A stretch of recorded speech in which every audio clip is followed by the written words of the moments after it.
His pace slowed, then stopped. He pulled back just enough for me to meet his eyes. "They're here," he said, calm as ever. "Now the real fun starts." And just like that, he turned away, heading out to greet them. Before we jump in, quick reminder, most of you watching haven't subscribed yet. If you're one of them, please hit that button. It helps the channel grow more than you know. And if you're already subscribed, thank you. Now let's begin. Rick's hands gripped my waist, moving against me slow and deliberate, like he had forever to spend. I was perched on the kitchen counter, my dress gathered up, held tight against him. Breath catching, I tried not to make a sound. From the living room came the roar of the game, my dad and his friends shouting at the TV just 20 feet away. Rick, one of my dad's closest friends, older and quieter, showed no hesitation. His every move was focused, steady, controlled, like a man who knew how to take his time. That was exactly what pulled me in. His breath skimmed my ear. "You like this, don't you?"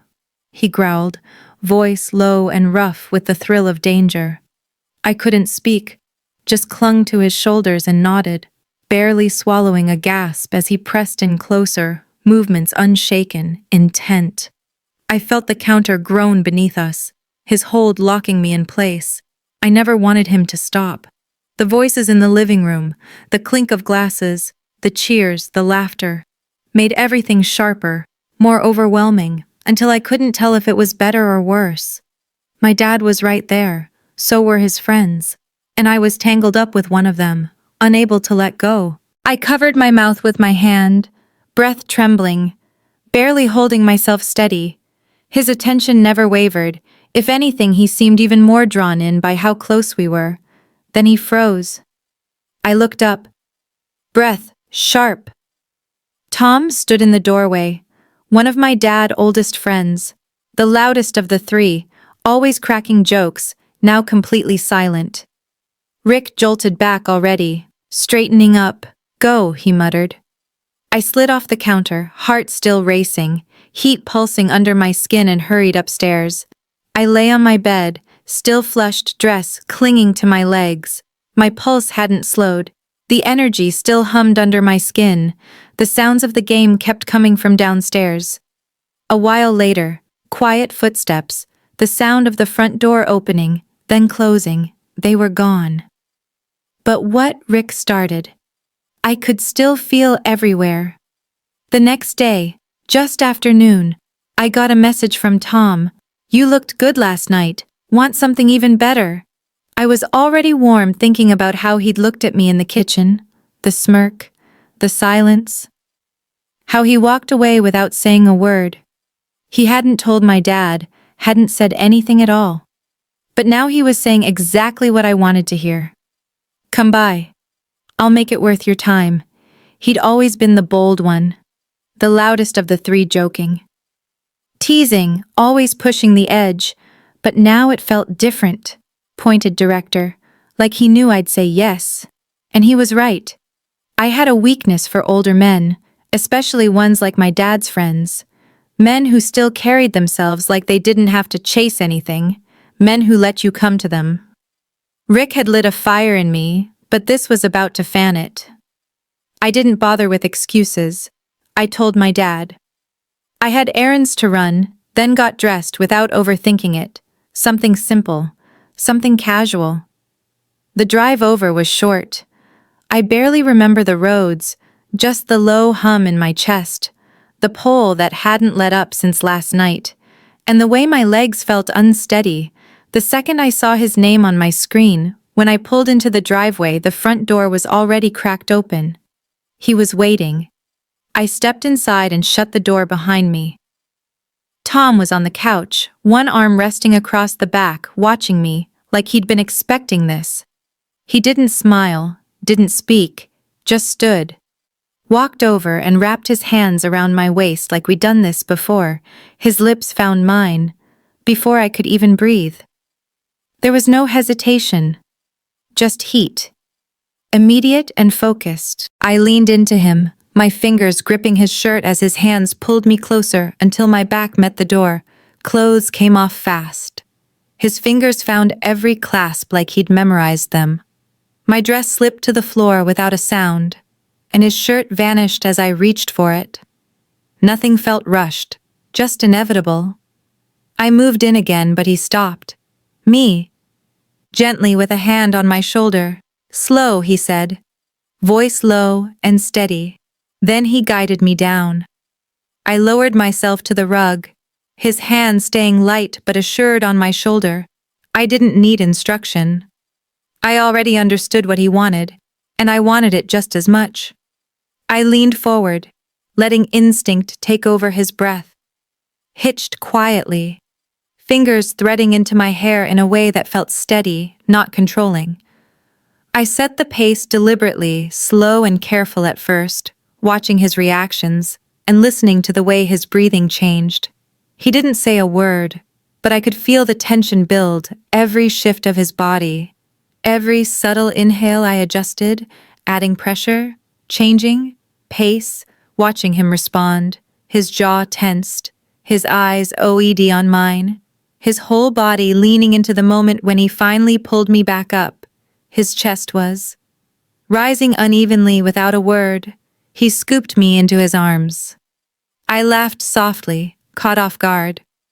My breath short as he carried me, like I weighed nothing. The hallway blurred around us, but the tension sharpened. The bedroom door was already open. He didn't stop the moment I landed on the mattress. He was with me. Not frantic, just sure. His hands traced my thighs as he knelt beside the bed, spreading them with calm, deliberate care before leaning in. I arched instinctively.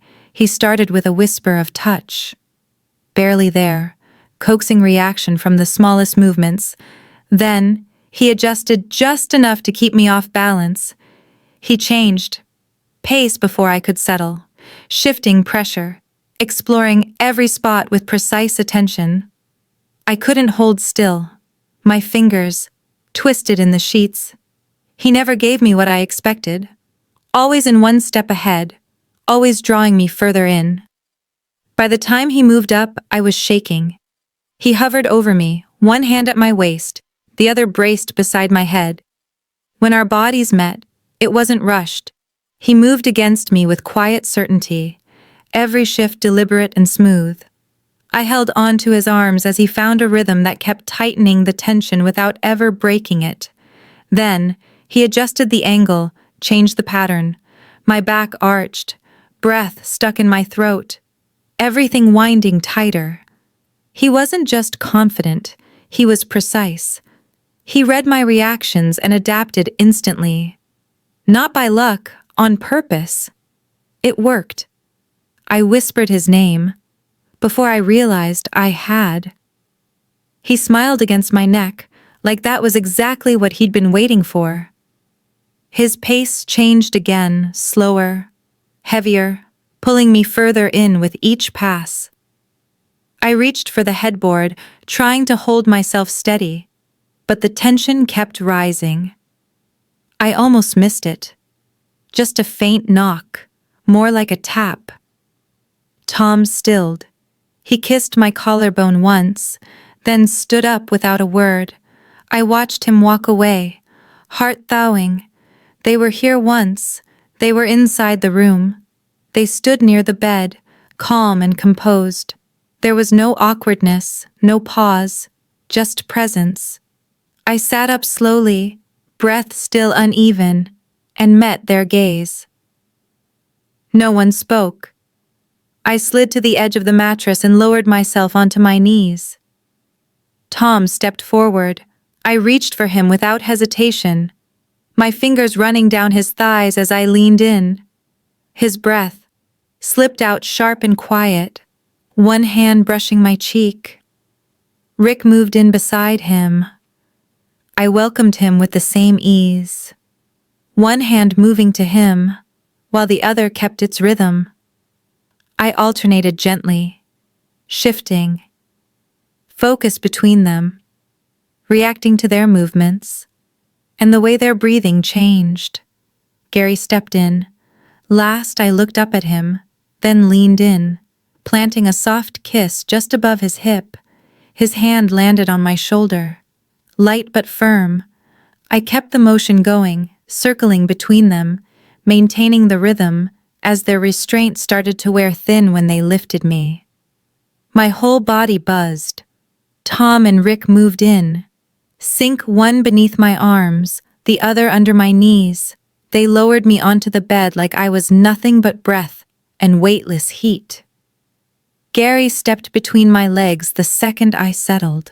Finally, "My turn," he said, voice low. I didn't speak, just waited. He leaned in with care, adjusting my position with one hand at my hip and the other behind my knee. I gripped the sheets as he began to move, measured and grounded, pulling me into his rhythm without force. Tom leaned down his mouth at my collarbone, breath skimming across my skin.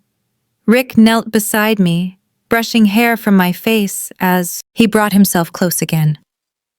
I opened to him without hesitation. Gary never faltered. His movement stayed calm, steady. Tom's lips traveled lower, teasing warmth across my body. Rick brought my hand back to him, guiding me in. Without words, I was surrounded. Hands, mouths, breath, motion. I couldn't keep track. I didn't want to. When Gary pulled back, the shift was seamless. Tom and Rick moved again, lifting me midair. One held my back, the other my legs, and they eased me onto Tom with practiced care. I wrapped around him instinctively. He was already ready. Then Rick stepped in behind his hands, landed at my hips, holding me in place. What followed was slower, heavier. I gasped, a rush of air, no sound. My head dropped back against Rick's shoulder as the motion between them locked into one steady rhythm. I was held, moved, surrounded, my breath, fractured pulse, racing everything. Tangled in theirs when they finally lowered me again. I was trembling, but Gary was already waiting, lying back ready. I climbed over him, palms braced on his chest, legs shaky beneath me. He caught my hips and studied me as I began to move with him. Gradual rolling, rhythm that built with every shift. Tom returned behind me. His hands circled my waist, anchoring me as he pressed in closer each movement. From him tightened the pressure between me and Gary. Then Rick stepped forward. He reached for me. I welcomed him again, bringing him into the rhythm with us. All three together, thought vanished. Time stretched. I let go of everything, every breath, every sound. Every inch of me was wrapped in them. I didn't care where one ended and the next began. Gary was first. His breath caught, hands gripping tighter as his body went still. Tom followed his rhythm, faltering, a sound low against my shoulder before he slowed. Rick pulled back, last breath, stuttering gaze locked on mine as the air around us went quiet. Stillness fell. I collapsed onto Gary, body, weak lungs soaring for air. My limbs were useless, my skin flushed and buzzing. No one spoke.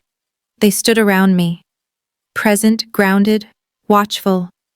I stayed where I was, eyes half closed, unsure how much time had passed.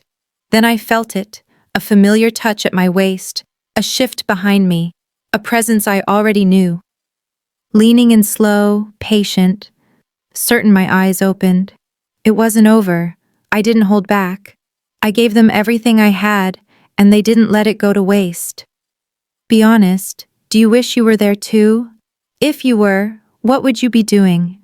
Tell me in the comments. I'll be reading before you leave. Don't forget to like, subscribe, and turn on notifications by clicking the bell icon so you never miss the next one. Thanks for watching. See you soon.